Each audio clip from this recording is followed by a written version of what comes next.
Welcome back to United Daily Update, Reds. This is your home for everything Manchester United, and today we have got massive news to discuss as we stand just hours away from one of the biggest fixtures of our season. Before we dive into this critical analysis, make sure you hit that subscribe button right now, smash the notification bell so you never miss an update, and show your support by dropping a like on this video. Trust me, you are going to want to stay until the very end because we have got exclusive insights into Michael Carrick's tactical thinking that could make or break our top 4 hopes at the Emirates.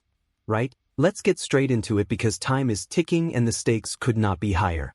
Manchester United travel to the Emirates Stadium this afternoon for a 4:30 kick-off against league leaders Arsenal and Reds. This is absolutely massive.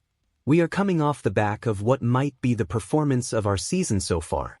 That 2-0 derby victory over Manchester City last weekend was not just 3 points. It was a statement. It was a signal to the entire Premier League that under Michael Carrick, this Manchester United team is finding its identity again, finding its swagger, finding that winning mentality that we have been crying out for. Michael Carrick could not have asked for a better start to his second spell as interim head coach. The man walked into a situation that was frankly a mess after Ruben Amorim's sacking just days earlier, and what did he do? He delivered a masterclass against the reigning champions. Clinical, organized, passionate, everything we expect from Manchester United. And now the real test begins. If we can beat Arsenal today, if we can go to the Emirates and get a result against a side that has not lost at home all season, then we solidify our position in that hunt for the top 4. Liverpool face Bournemouth in the late Saturday kickoff, which means depending on results, we could find ourselves right in the thick of the Champions League race. But to do that, we need to overcome a team that has been absolutely relentless this season. Arsenal sit at the top of the table for a reason. They have not lost since the beginning of December. They are hungry, they are motivated, and they will be looking to make a statement of their own. So the big question on everyone's lips right now is simple. How should Manchester United line up? What is the strongest 11 that Michael Carrick can put out there to go toe-to-toe with Mikel Arteta's Arsenal? And that is exactly what we are breaking down today, because there are some fascinating tactical debates happening right now within the fanbase and among our analysts. Let me start with the team news because this is crucial to understanding the selection dilemma facing Carrick. We are without Matthijs de Ligt, and this is becoming a real concern. The Dutch defender has been missing since our victory over Crystal Palace with a persistent back issue that was supposed to be short-term but has dragged on much longer than anyone expected. Carrick confirmed in his pre-match press conference that he hopes de Ligt will return to training in the next couple of weeks, but that does him no good today. We need defensive solidity against Arsenal's attacking threat, and not having de Ligt available is a blow.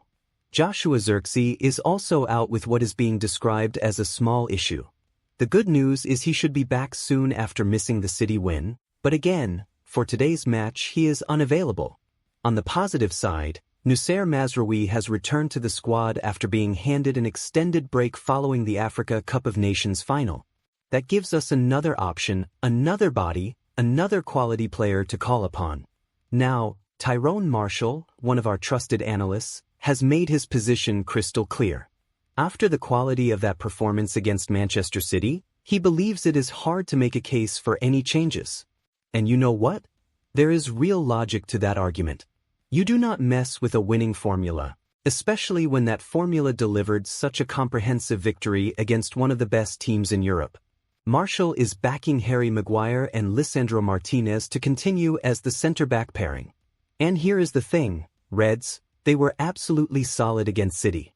You look at what they are going to face today with Arsenal's set-piece threat, and you absolutely want Maguire in that team. The man is a beast in the air. He commands that penalty area. When Arsenal are peppering our box with corners and free kicks, having Maguire there is not just useful, it is essential. Martinez brings that aggression, that bite, that no-nonsense defending that we love to see. Together, they formed a partnership against City that looked genuinely formidable. At fullback, Marshall is going with Diogo Dalot and Luke Shaw again. Dalot has been one of our most consistent performers this season. His work rate is phenomenal, his defensive discipline has improved dramatically, and he offers that threat going forward down the right-hand side. Luke Shaw on the left gives us experience, composure, and quality in possession. Against Arsenal, you need players who will not be fazed by the atmosphere, by the occasion, by the intensity, and Shaw has been there and done it at the highest level. In midfield, this is where it gets really interesting. Casemiro might be on his way out of the club at the end of the season. That has been well documented. The Brazilian has made it clear he wants to explore new challenges. But here is the thing, regardless of what happens in the summer, right now, today, in January 2026, Casemiro remains the best holding midfielder in our squad. His experience is invaluable. His ability to read the game, to break up opposition attacks, to shield that back four, that is something we absolutely need against Arsenal's midfield runners. Partnering him, Martial wants Mainoo back in the team, and rightly so. The young midfielder is back in favor under Carrick, and what a talent he is. The composure he shows at such a young age is remarkable. He does not hide, he wants the ball, he makes things happen. Against City, we saw glimpses of what he can offer, and against Arsenal, his energy and his ability to drive forward with the ball could be crucial in those transitional moments. Then you have got Bruno Fernandes at number 10, and this is non-negotiable. The captain is at his absolute best in that role. He is our creative heartbeat, our primary goal threat from midfield, our leader on the pitch. Bruno has been in sensational form, and against Arsenal, we are going to need every ounce of his quality, his vision, his ability to unlock defenses with a single pass. The front three is where Martial sees the most difficult decisions potentially lying. Bryan Mbeumo has to start again. That is not even a debate after what he did against City. The Cameroonian was outstanding when he came back from the Africa Cup of Nations, scoring that opening goal and setting the tone for the entire match. His movement, his pressing, his willingness to run the channels, everything about his performance screamed Manchester United quality. Ahmad is a major counter-attacking threat. The young winger has electric pace, he can beat a man one-on-one, and against Arsenal's high defensive line, he could be absolutely devastating. If we can win the ball back in midfield and release Ahmad into space, he has the ability to punish them. Patrick Dorgu did nothing wrong in the City game, and Martial would go with him again. The Danish youngster has adapted brilliantly to life at Manchester United. His work rate is incredible, his tactical understanding is beyond his years, and he offers something different down that left-hand side. Against Arsenal, having players who will track back, who will defend when needed, that is going to be vital. But here is where the debate gets spicy. Matheus Cunha and Benjamin Sesko will both be pushing hard for involvement. Cunha came off the bench against City and was absolutely brilliant. His assist for Dorgu's goal was sublime, the vision, the execution, pure class. Wayne Rooney was raving about him on BBC Sport, calling his cameo exceptional. Sesko, meanwhile, has been in red-hot form. He scored twice against Burnley earlier in the month. The Slovenian striker brings physicality, aerial presence, and a clinical edge in front of goal. This brings us to Jack Flintham's perspective, and this is where the tactical intrigue really ramps up. Flintham largely echoes Martial's thoughts about the defensive and midfield setup. He agrees that you keep the same back four, the same double pivot, the same number 10. But in attack, he is suggesting a surprise for Arsenal this weekend. Flintham wants to throw Benjamin Sesko into the starting 11. Now, hear him out on this because there is genuine tactical merit to the idea. Against a fearsome defensive partnership like William Saliba and Gabriel, having that physical presence up top could provide Arsenal with a completely different problem to solve. Sesko is 6'5". He is powerful, he is strong, he can hold the ball up, and he can bring others into play. When you are playing against a team that is as well drilled defensively as Arsenal, sometimes you need that focal point, that target man who can occupy center-backs and create space for others. In Flintham's system, Mbeumo would shift to the right, which is actually his natural position anyway. The man is left-footed but loves playing on that right-hand side where he can cut inside onto his stronger foot. That gives you a different dynamic, a different threat, someone who can drift inside and create overloads in central areas. Dorgu would keep his place on the left to provide further support for Luke Shaw against Bukayo Saka. And listen, Reds, if there is one player Arsenal have that we need to absolutely nullify today, it is Saka. The England international has been in scintillating form this season. He stretches play, he creates chances, he scores goals, and he is Arsenal's primary attacking outlet down that right-hand side. Having Dorgu in front of Shaw gives us a double layer of protection, two hard-working, tactically intelligent players who can take it in turns to deal with Saka's threat. Now, the downside to Flintham's system is that Ahmad would miss out, along with Cunha. And that is a tough call to make. Both players are in excellent form, both bring something different to the team, both are match winners on their day. But as Flintham points out, and this is smart thinking, those are two brilliant options to bring on if United are looking for a goal in the final 20 minutes, or equally, if we are looking to kill the game off and see it out professionally. Imagine this scenario. We are 1-0 up with 20 minutes to go. Arsenal are throwing everything at us. We bring on Cunha and Ahmad, fresh legs, pace to burn, quality on the ball. Suddenly Arsenal have to worry about defending against counterattacks while they are committing bodies forward. That is the kind of tactical flexibility that wins you matches at the highest level. Let me paint you the full picture of what each lineup would look like, because visualization is important here. Martial's preferred 11 would line up in a 4-2-3-1 formation. Sen Lamens in goal, obviously, our number one, our shot stopper, our last line of defense. The back four from right to left would be DeLigt, Maguire, Martinez, and Shaw. That is experience, that is quality, that is a defensive unit capable of handling anything Arsenal throw at them. In front of them, Casemiro and Mainoo as the double pivot, providing that platform for everything else. Bruno Fernandes as the number 10, orchestrating attacks, creating chances, being that link between midfield and attack. Then your front three would be Mainoo centrally, with Dorgu on the left and Ahmad on the right. Flintham's system uses the same formation but tweaks the attack. Same back four, same midfield, same number 10. But up front, you have got Sesko through the middle as that target man, that focal point. Mainoo shifts to the right where he can cut inside, and Dorgu stays on the left to do his defensive work while offering that attacking threat when opportunities arise. Both systems have merit. Both systems could work. The question is which approach gives us the best chance of getting a result at the Emirates. Do you go with continuity, with the same team that dismantled City? Or do you introduce a tactical wrinkle, something Arsenal might not be expecting, something that could catch them off guard? What we do know is this. Arsenal are going to be incredibly tough to break down. They have conceded just 14 goals in 22 Premier League matches this season. That is the best defensive record in the league by some distance. They are organized, they are disciplined, and they do not give you easy opportunities. Martin Odegaard pulls the strings in midfield. Declan Rice provides that bite and energy. And up front they have got goals throughout the team. Gabriel Jesus, Bukayo Saka, Gabriel Martinelli, Kai Havertz, they can all hurt you. But here is the thing that gives me confidence, Reds. Arsenal have not faced a Manchester United team playing with this kind of conviction, this kind of organization, this kind of belief in a long time. What Carrick has done in just one match is remarkable. He has given the players clarity. He has given them a system that suits their strengths. He has given them confidence. And when Manchester United play with confidence, when we believe in ourselves, when we go into matches expecting to win rather than hoping to compete, we are a completely different animal.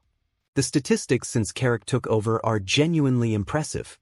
We rank first in the Premier League for expected goals. First for shots attempted.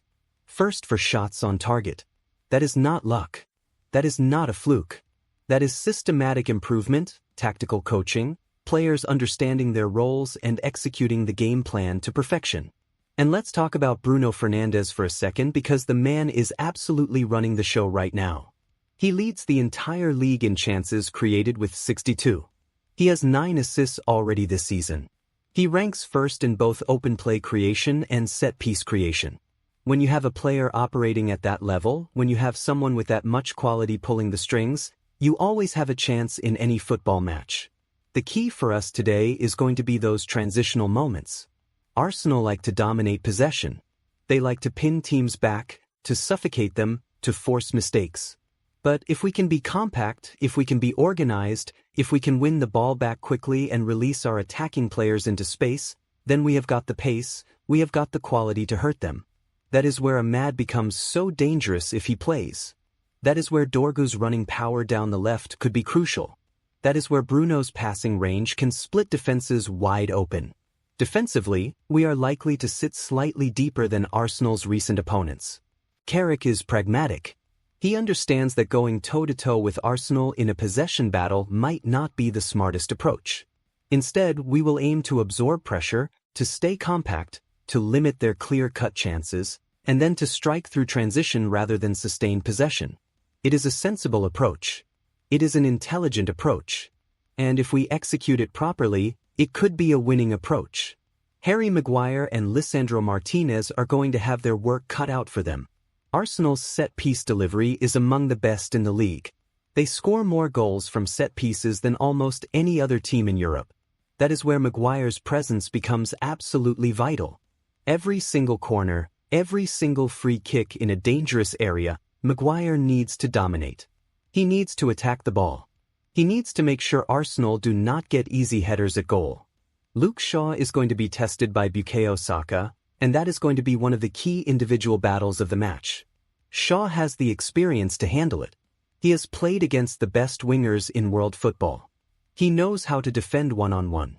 He knows when to show Saka inside, when to force him down the line, when to be patient, when to be aggressive. If Shaw can keep Saka quiet for large portions of this match, we will be in a much stronger position. The atmosphere at the Emirates is going to be electric. Arsenal fans will be bouncing. They will be loud. They will be trying to intimidate us from the first whistle. But this Manchester United squad has shown they can handle big occasions.